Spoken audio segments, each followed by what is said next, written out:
ကယ်အခြေဆိုတာရုပ်ရည်တစ်ခုတည်းပို့ပါတယ်ရုပ်ရည်လှပခြင်းဖြင့်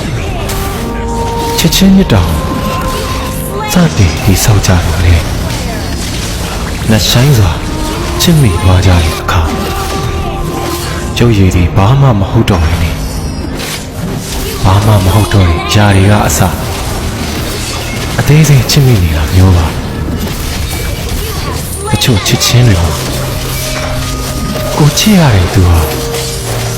ရုပ်ရည်ပျက်စီးသွားကြတဲ့အခါသူ့အတွက်ဆိုချက်ဖို့ဆိုဝေးလေပါ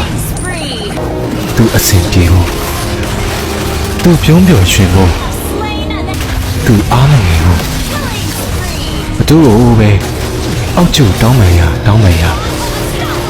ဒူးရဲထောက်ရပါတကယ်အခြေဆိုတာနှဆိုင်လုံးလှပါလေပေါ်ပြစရာစကလုံးလေးရှိလိမ့်မယ်ထင်ပါဒါကြောင့်ချစ်ဆိုတာရုပ်ရည်တစ်ခုထပ်